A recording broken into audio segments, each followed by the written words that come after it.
It happened on a quiet block in West LA. The girl's body was slumped in a car seat, face gone. No 911 call, no warning, just silence. They said she was 17. They said she was snitching, but who was she really? And how did one small gang take over an entire neighborhood just blocks from Beverly Hills? Let's start from the beginning, but stay locked in. This story doesn't end where you think. Before the headlines, before the blue flags, and before kids were getting shot off their bikes, there was Cadillac-Corning. Back in the late 70s, this neighborhood in West Los Angeles was nothing flashy, just a tight grid of working-class apartment buildings tucked between La Cienega and Robertson. Mostly black families, older Jewish folks, some Latino and Asian neighbors. The kind of spot where kids rode bikes, elders sat on porches, and folks kept to themselves. But by the early 1980s, that peace got interrupted. Crack cocaine was flooding LA, and Cadillac-Corning became a target. Its location was perfect. Quiet streets, near white neighborhoods with cash, and just far enough from the South Central spotlight that cops didn't see it coming.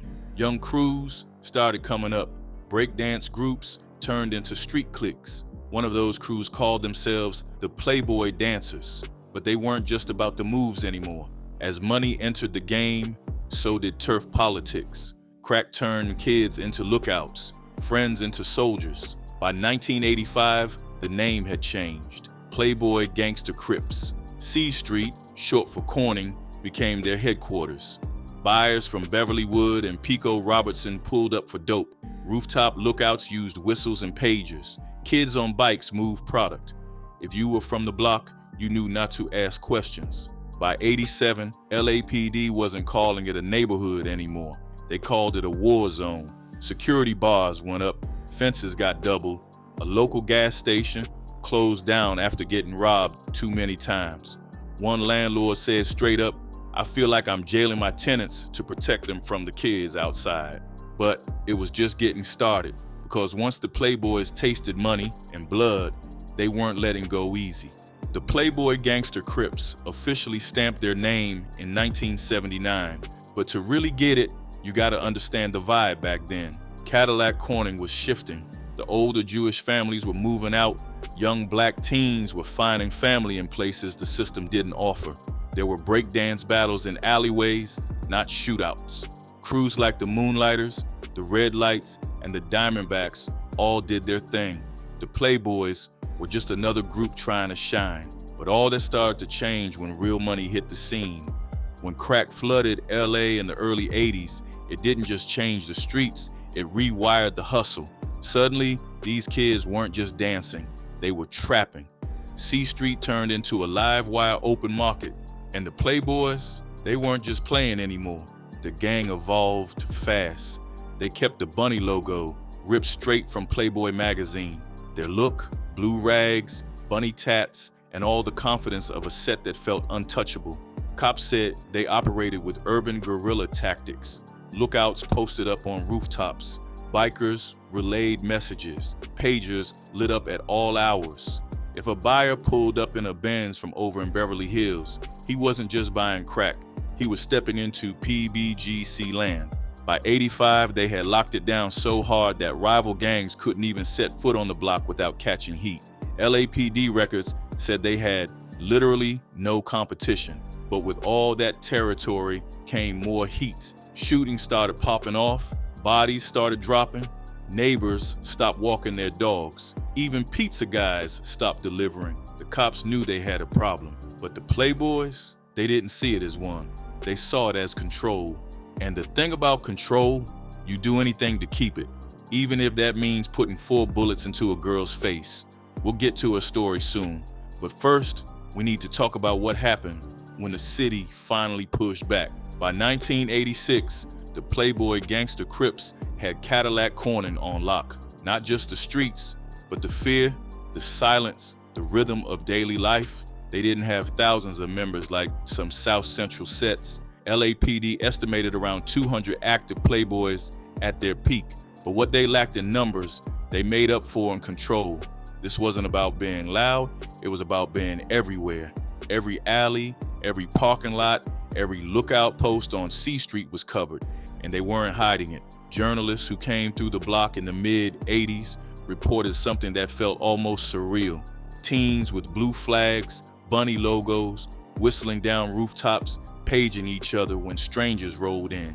Even in daylight, dealers posted up with no real fear. Buyers came in Benzes and BMWs from Pico, Beverlywood, even parts of Culver City.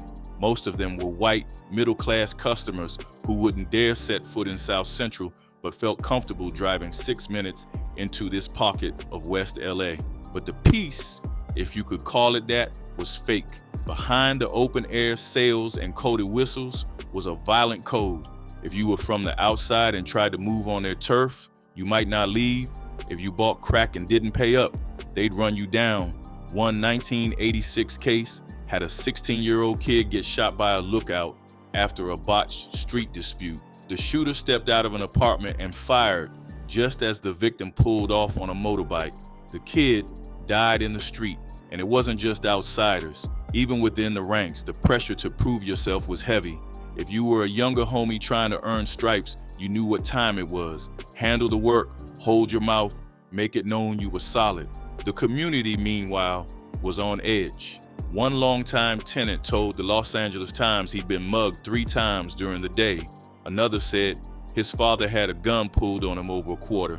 A landlord raised his backyard fence to 12 feet and wrapped it in razor wire. But even with police patrols and over 500 arrests in 1 year, nothing changed. The Playboys didn't move, they just tightened their grip. And that grip was about to snap into something even worse. Because in early 1985, a teenage girl, one who'd been caught in the wrong place, tied to the wrong case, was about to become the gang's next. February 28, 1985. It was a Thursday night in West Los Angeles. Erica Johnson, a 17-year-old girl, was hanging out with 2 guys, Glenn Martell and Derek Baum. Nothing unusual at first. They'd posted up in a parked car, just 3 teens chilling on the block. Some say they invited her in to kick it, maybe smoke, talk. But less than an hour later, Erica was dead. She had been shot 4 times in the face. No warning, no struggle, no shouting, just sudden, close-range execution. The scene was cold. Both Martell and Bond dipped from the car like it was nothing. They didn't panic. They didn't hide the body. They just walked off, left her slumped in the seat with half her head gone. What happened next would crack open a tight silence that usually surrounds LA gang killings. But to understand why Erica was targeted, you have to rewind a bit. Earlier that same day, February 28th, Erica had been served a subpoena. Prosecutors had called her to testify in an assault case involving an alleged leader of the Playboy Gangster Crips. She wasn't a gang member herself, but she knew people. She had seen things, and in that moment, she became a risk. Martell and Bond weren't even official Playboys at the time. According to court testimony, they were members of a smaller, lesser-known clique, but they were hungry to get in, and they knew exactly how to make an impression. Setting up a hit on someone tied to a case involving the Playboys, that was one way to fast-track your name, and that's exactly what they did. The LAPD picked them up the same night. That's when the story takes another wild turn, because these two, they didn't keep their mouths shut, not really. After their arrest, while sitting in the back of the squad car, Martell and Bond had a full-on conversation about the murder. What they didn't know was that the police had hit record. That recording became the centerpiece of the trial. In it, the 2 teens discussed the shooting, casually. No panic, no remorse. The way they talked about it shocked even seasoned detectives. One officer said the way they laughed during the conversation was beyond cold. Another testified that they joked about what Erica looked like after getting shot. Prosecutors didn't need a confession. The tape did all the talking. The trial kicked off in the summer of 1986 and ran for 6 weeks. The courtroom wasn't packed with reporters every day, but the details that came out left a lasting mark on the city. Witnesses testified that both Martell and Bond showed zero emotion throughout the hearings. One courtroom observer told the LA Times, "I've been to this trial a few times. They come in like they're watching a comedy. It's like it's a game to them." Even the deputy district attorney on the case, who worked in the hardcore gang unit, said he had never seen defendants so casual about taking a life. "It's one thing not to care," he said, "but laughing about it, that's another level." During sentencing, the judge didn't mince words. Both were convicted and given 25 years to life. Now here's the thing. In official records, Erica was 17, but the streets, and later the headlines, kept repeating the same phrase. She was only 14. The number stuck. Whether it came from initial confusion or whether people just repeated it because it hit harder, nobody knows for sure. And while the city moved on, the neighborhood didn't forget. People in Cadillac-Corning already knew what the Playboys were about, but this was a different kind of message. They weren't just handling rival gangs or shooting over crack corners. They were killing girls, teenagers, witnesses, and it wasn't even about sending a warning. It was about proving something to the gang. The Playboys themselves didn't claim the killing directly, but the message was loud anyway. If you talk too much, if your name showed up on the wrong court dock, you could be next. From that point on, silence became currency. People stopped giving statements. Cases went cold. Even residents who had nothing to do with street life kept their heads down. And this was the moment city officials realized they had a problem they couldn't just arrest their way out of. See, Erica's murder wasn't an isolated thing. It happened in a context of growing violence, growing fear, and growing boldness from the Playboys. Police already knew the gang was running open-air drug markets, shaking down neighbors, tagging every surface, and terrorizing their 6-block stretch like it was their private turf. But now there was real public outrage. News coverage brought attention not just to the murder, but to what was happening in West LA as a whole. Cadillac-Corning was no longer just another ignored pocket of the city. It was front-page material. By late 1987, the city had had enough. The murder of Erica Johnson wasn't the only trigger, but it hit deep, and it pushed officials to try something new, something they'd never done before. City Attorney James Hahn introduced what would become the first gang injunction in the country. It wasn't about locking people up, not directly. It was about cutting off the gang's power without needing a fresh arrest. The idea? Treat the Playboy gangster Crips like a public nuisance, like a bad landlord or an illegal business. Use civil court, not criminal, and ban them from doing everyday things in their own neighborhood. The draft injunction covered 26 blocks in West LA, mostly around Cadillac and Corning. It named 10 specific members, but the rules applied to the whole set. If you were a Playboy, you couldn't hang out in groups, couldn't wear blue, couldn't flash gang signs, carry pagers, or be seen loitering in public, especially near spots like C Street. Some folks were on board. Residents were tired of ducking bullets just to get to their cars. One woman told the LA Times, "All I want is to walk my street at night without looking over my shoulder." But not everybody supported it. The ACLU and other critics called the injunction unconstitutional, said it violated basic rights, said it would give LAPD too much leeway to harass young Black and Latino men who weren't doing anything illegal.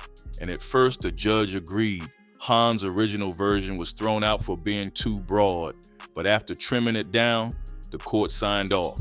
The results were quick. Within weeks of the injunction taking effect, patrol officers said open-air drug sales vanished. Buyers stopped pulling up. Known gang hangouts went quiet. One cop said they weren't running from police, they were running from process servers. It didn't dismantle the gang, not even close, but it disrupted the rhythm. And the legacy? Still visible. Gated alleyways, locked fences, no parking signs on small side streets. Some of those gates are still up today in what's now called La Cienega Heights. The gang didn't disappear, they just adapted. But for a short time, the city managed to knock the air out of PBGC's chest without firing a single shot. Erica Johnson's murder got the headlines, but it wasn't the only life lost in Cadillac-Corning during those years. Violence was routine. By 1987, LAPD had linked the Playboy gangster Crips to at least 6 homicides and 14 disappearances within a 2-year span. Some of these cases barely made the news, Others were so random, they left the community even more shaken. In August 1987, two 14-year-old boys were killed in a drive-by ambush. One of them was a young Playboy Crip recruit riding his bike home from the store. The other, just a friend who happened to be with him. According to investigators, a rival set, possibly homeless, Crips from South LA rolled up and sprayed automatic fire. No warning, no chance, just straight retaliation over drug turf. The brother of one of the victims, Kenneth Sample, later told reporters, "It could have been me or you, or anybody walking down the street. Same bullet point." That was the kind of fear people lived with. There were other killings too. In late 1986, a 16-year-old boy with a personal beef against a Playboy Crip dealer was gunned down during a botched encounter. Witnesses said it was a setup. A lookout gave the signal, and another member stepped out from an apartment and fired just as the boy tried to drive away. And then there were the outsiders. Buyers from wealthier parts of the city would show up expecting to grab dope and bounce. Some got more than they bargained for. LAPD records show that several were robbed, beaten, or even killed after deals went sideways. In some cases, they were lured out of their cars and taken elsewhere to be dealt with.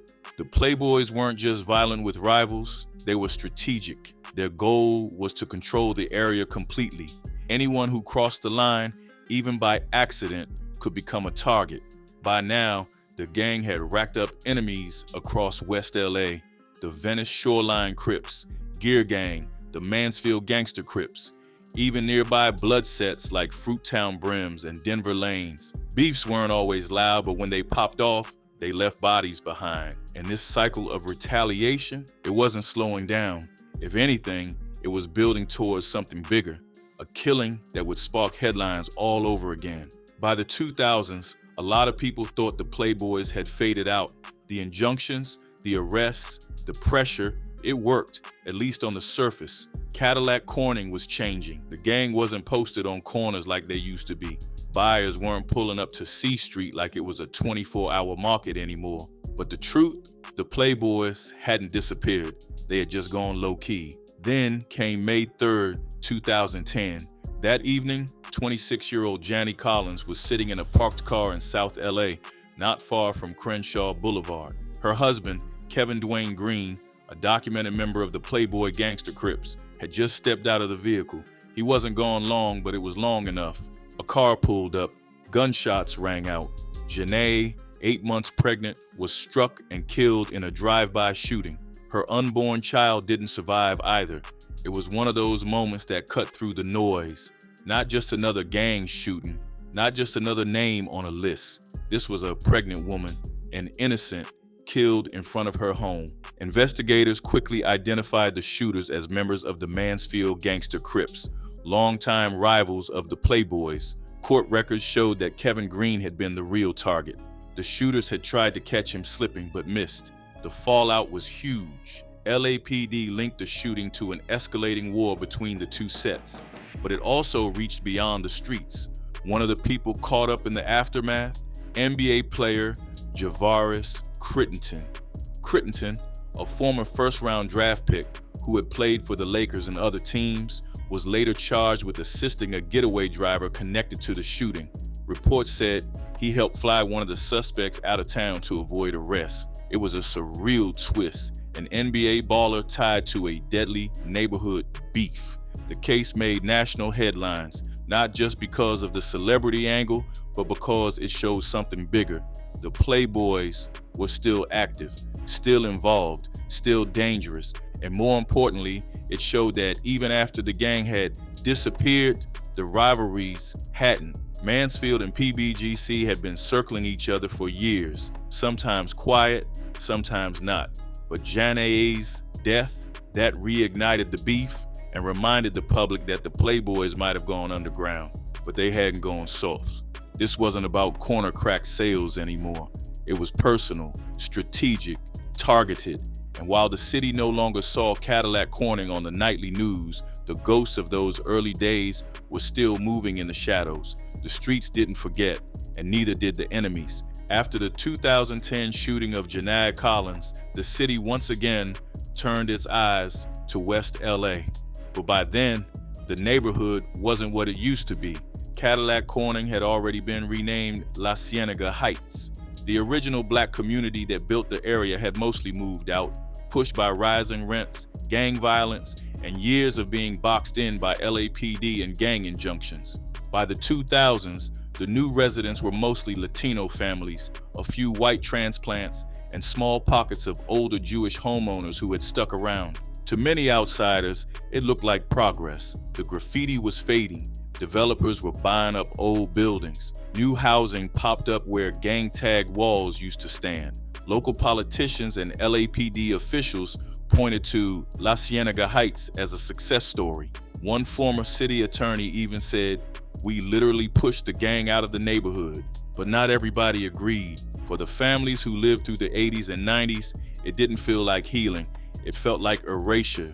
The gang injunctions may have dropped crime in the short term, but they also labeled dozens of young black and Latino men as gang members without trial. Many of them had never been arrested for violence.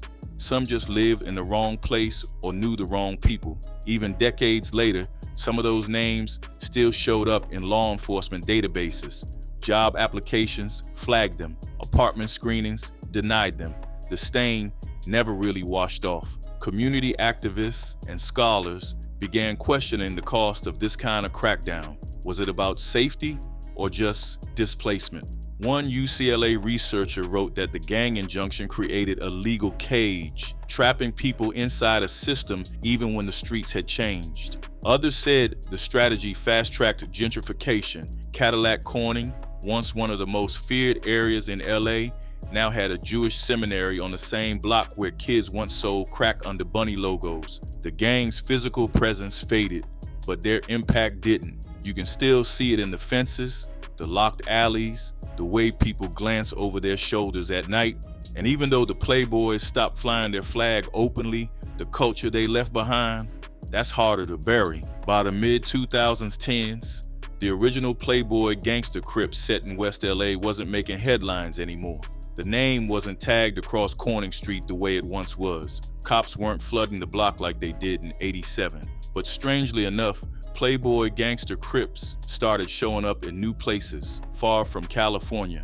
In 2017, federal agents in Detroit launched a major takedown of a local gang calling itself the Playboy Gangster Crips. 14 members were arrested in connection with a long list of charges: armed robbery, drug distribution, carjackings, murder. The ATF said the crew ran operations out of a gas station on 7 Mile and Braille. They had street names like Havoc, Shady Blue, and Trouble. The bus was part of a larger federal crackdown, but what stood out was the name. Authorities made it clear this Detroit set wasn't directly linked to the original West LA Playboys. It was more of a borrowed identity, a name with street weight, something that carried a reputation even across state lines. And Detroit wasn't the only place. Smaller sets with the Playboy name had popped up in Oakland, parts of New Jersey, and even Arkansas. Some were black-led crews. Others were more mixed or even predominantly Latino. But all of them seemed drawn to the original LA gang's image. The blue, the bunny logo, the rep for being ruthless despite the small size. It showed something deeper. In the digital age, gang identities move like brands, and the Playboys, once a 6-block crew in West LA, had become a kind of myth. But back in La Cienega Heights, the OGs were either gone, locked up, or had aged out. Some tried to steer the next generation differently. Others faded into quiet lives, never speaking on the past. The newer residents barely knew the name. The graffiti was painted over. The stories, still there, but scattered. Which brings us to a bigger question. What's left behind when a gang like the Playboys fades from public view? Some say the city won, that the gang injunction, the arrests, and the pressure finally broke their hold on the block. Crime went down, streets got safer, property values went up. In some ways, it's true. Cadillac-Corning is no longer feared like it was in the late 80s. But others point to what it cost to get there. The 1987 injunction, the first of its kind, became a national model. Dozens of cities copied it, and while it worked short term, it also marked thousands of young men as gang affiliates for life. Some had committed real crimes, others were just caught in the neighborhood web. The courts never fully cleaned up the long-term consequences. There's also the human toll. Erica Johnson never got to testify, never got justice beyond 2 convictions. Her face never showed up on murals or t-shirts, just a name barely remembered outside those who knew the story. Then there's the silence.